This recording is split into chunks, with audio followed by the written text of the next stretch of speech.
السلام علیکم ورحمۃ اللہ وبرکاتہ۔ قربانی کے کچھ ضروری مسائل ہیں جو ہر مسلمان کو پتہ ہونا چاہیے۔ یہ مسئلے پتہ نہیں ہوتے تو بعض دفعہ کیا ہوتا ہے کہ کوئی چیز جائز ہوتی ہے ہم ناجائز سمجھ رہے ہوتے ہیں، کوئی چیز ناجائز ہوتی ہے ہم جائز سمجھ رہے ہوتے ہیں۔ اسی لیے میں کچھ ضروری مسئلے ہیں جو قربانی کے آپ لوگوں کو بتانے جا رہا ہوں، ان کو دھیان سے سنیے گا اور سمجھنے کی کوشش کیجیے گا۔ ہمارے بھائی قربانی کا بکرا دیکھنے کے لیے گئے ہوئے تھے، ان کا کال آیا کہ قاسمی صاحب بکرا تو ٹھیک ٹھاک ہے لیکن ابھی جو ہے نا اس کے 2 دانت نہیں آئے ہیں، یعنی 2 دانتہ نہیں ہے۔ تو میں نے ان سے کہا کہ 2 دانتہ ہونا اس بات کی علامت ہوتی ہے کہ اس کی عمر پوری ہو گئی ہے، یہ 1 سال کا ہو گیا ہے، پھر اس کے دانت کیوں نہیں آئے اب تک؟ کہ وہ یہ کہہ رہے ہیں کہ بس 5-6 دن میں یہ 1 سال کا ہو جائے گا۔ میں نے کہا کیا معلوم یہ 5 دن بعد 1 سال کا ہوگا کہ نہیں ہوگا، اسی لیے میں نے کہا اس کو چھوڑ دو۔ تو اگر قربانی کے جانور کے بارے میں آپ کو مکمل یقین ہو کہ اس کی عمر پوری ہو گئی ہے تو ٹھیک ہے، لیکن اگر ڈاؤٹ ہو تھوڑا بھی، اب بیچنے والا تو یہ چاہتا ہے نا میرا اچھی ریٹ میں بک جائے، کیونکہ ابھی 1 سال ہوئی نہیں ہے لیکن وہ بکرا اچھا خاصا موٹا تگڑا دکھ رہا ہے، تو پھر آپ ایسے قربانی کے جانور کو بالکل نہ لیں جس کے بارے میں شک اور وہم ہو کہ ابھی 1 سال کا ہوا ہوگا کہ نہیں ہوا ہوگا۔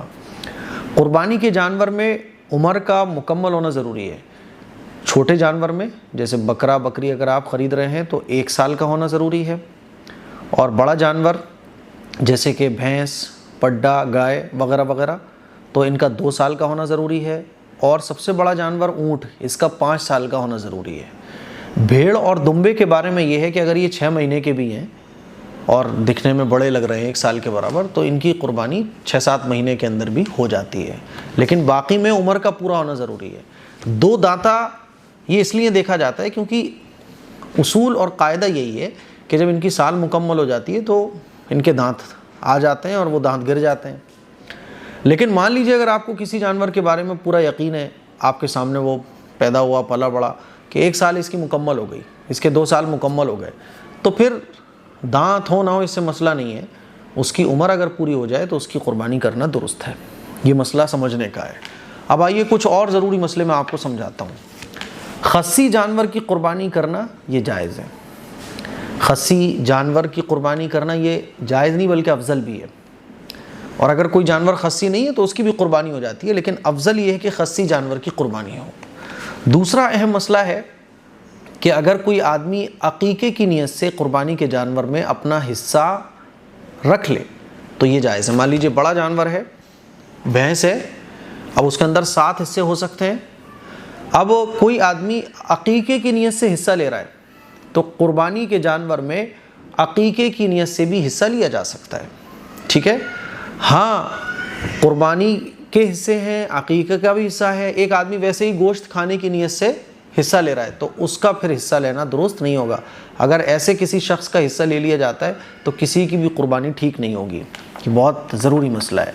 تیسرا اہم مسئلہ ہے، وہ یہ ایک صاحب پوچھ رہے تھے کہ بکرے کو بچے گھما رہے تھے، بھگا رہے تھے، وہ بکرا تھوڑا سا گر گیا تو اس کے پیر میں ہلکی سی چوٹ آ گئی، اب وہ تھوڑا سا لنگڑا کے چل رہا ہے۔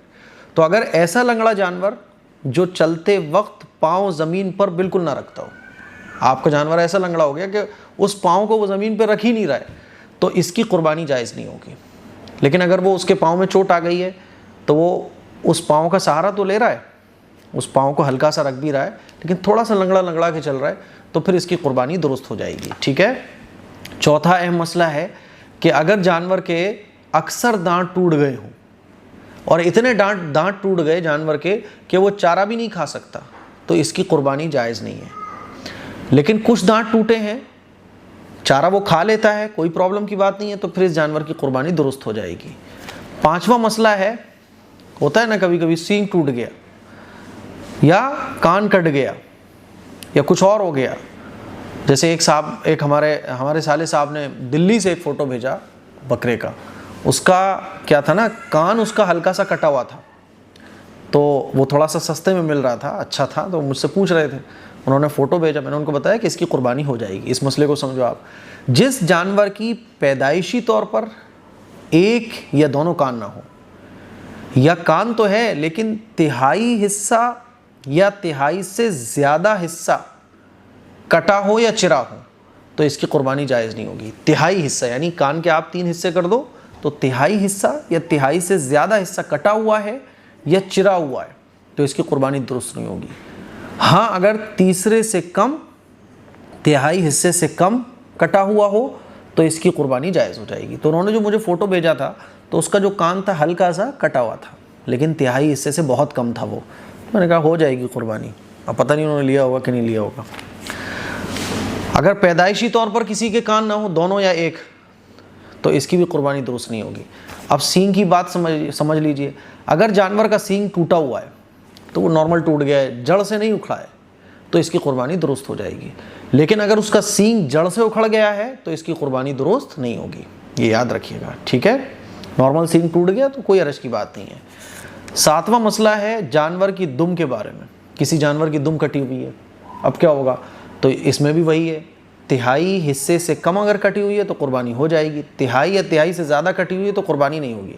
جانور کی دم اگر تہائی سے کم کٹی ہوئی ہے تو قربانی جائز ہے، اگر تہائی یا اس سے زیادہ کٹی ہوئی ہے تو قربانی جائز نہیں ہوگی۔ 8واں مسئلہ ہے گائے یا بھینس وغیرہ 4 تھن ہوتے ہیں نا، تو اگر ایک تھن خراب ہو اور باقی 3 ٹھیک ہوں تو قربانی جائز ہے، اور اگر 2 تھن خراب ہوں تو قربانی جائز نہیں ہے۔ اسی طرح سے بکری کے بارے میں کہ بکری کا اگر ایک تھن خراب ہو تو قربانی جائز نہیں ہے، ٹھیک ہے؟ 9واں مسئلہ ہے کہ جانور اگر اندھا ہو یا کانا ہو، تو جانور اگر اندھا ہو یا کانا ہو یا ایک آنکھ کی تہائی روشنی یا تہائی سے زیادہ روشنی اس کی چلی گئی ہے تو اس کی قربانی جائز نہیں ہے۔ ہاں اگر روشنی تہائی سے کم ہے تو قربانی جائز ہے۔ ابھی پتہ کیسے چلے گا؟ یعنی بکرا اندھیرے میں چل تو لیتا ہے لیکن تھوڑا دھیرے دھیرے چلتا ہے، یعنی اس کو نظر آ رہا ہے تو اس کی قربانی درست ہو جائے گی۔ 10واں اہم مسئلہ ہے کہ ذبح کرنے والے کے لیے ضروری ہے کہ وہ مسلمان ہو۔ اگر کوئی غیر مسلم، مشرک، مجوسی، مسلمان کے علاوہ کوئی اور اگر آپ کی قربانی کے جانور کو ذبح کرتا ہے تو اس کا ذبیحہ حرام ہے، آپ کی قربانی ٹھیک نہیں ہوگی۔ اسی طرح سے یہ بھی سمجھ لیجئے کہ قربانی کا جانور ذبح کرتے ہوئے جو بندہ ذبح کر رہا ہے اس کا بسم اللہ اللہ اکبر پڑھنا ضروری ہے۔ بعض دفعہ کیا ہوتا ہے کہ قربانی کی دعائیں وغیرہ نہیں مل رہی ہوتی ہیں تو اب آدھا پونا گھنٹہ اسی کا انتظار ہو رہا ہوتا ہے، یا دعائیں پڑھنے والا کوئی نہیں ہوتا ہے، تو کوئی بات نہیں ہے، جو جانور ذبح کر رہا ہے اس کو بتا دیا جائے کہ یہ قربانی فلاں کے نام کی ہے، اور وہ جب ذبح کرے تو بسم اللہ اللہ اکبر کہہ کر ذبح کرے تو قربانی ٹھیک ہو جائے گی۔ اگر بسم اللہ اللہ اکبر نہیں کہا تو پھر قربانی ٹھیک نہیں ہوگی۔ تو یہ قربانی کے کچھ ضروری مسئلے تھے جو میں نے آپ لوگوں کے سامنے رکھے ہیں تاکہ آپ لوگ کنفیوز نہ ہوں۔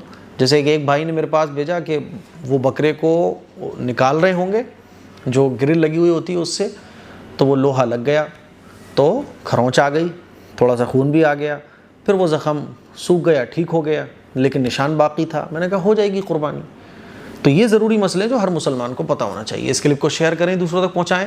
السلام علیکم ورحمۃ اللہ وبرکاتہ۔ دوستو میں آپ کے لیے لے کر آیا ہوں اوریجنل ستو، آپ کو چاول کا بھی ملے گا اور چنے کا بھی ملے گا۔ یہ ہمارے پیارے نبی کی فیوریٹ چیزوں میں سے ایک ہے اور ہمارے پیارے نبی کی سنت بھی ہے، اور اس کو پینے سے کافی سارے فائدے بھی ہیں۔ اگر آپ اس کو یوز کرتے ہو تو یہ آپ کے شریر کو ٹھنڈا رکھتا ہے، کیونکہ اس کے اندر پروٹین، کاربوہائیڈریٹ، کیلشیم خوب پایا جاتا ہے۔ اگر آپ اس کا یوز کرتے ہو یہ آپ کے شریر کو ٹھنڈا رکھتا ہے اور دل کی صحت کے لیے یہ کافی فائدے مند ہے۔ اور آپ لوگ نہیں چاہتے کہ آپ کا وزن بڑھے، آپ لوگ چاہتے ہو جیسے ابھی ہو نا ایک دم فٹ ویسے رہنا، تو یہ آپ کے وزن کو گھٹانے میں مدد کرتا ہے۔ تو کافی سارے اس کو یوز کرنے سے آپ کو فائدے ملیں گے۔ اگر آپ لوگ چنے کا یا چاول کا آرڈر کرنا چاہتے ہو تو ہمارے اس نمبر پر آرڈر کر سکتے ہو۔ یہ ہمارے پاس 1 kg میں ہے۔ 1 kg کی پرائس ہم نے رکھی ہے 500 روپیز، جس میں آپ کو ڈیلیوری بالکل فری ملے گی۔ بس آپ کو اس نمبر پر آرڈر کرنا ہے اور یہ آپ کے گھر آ جائے گا۔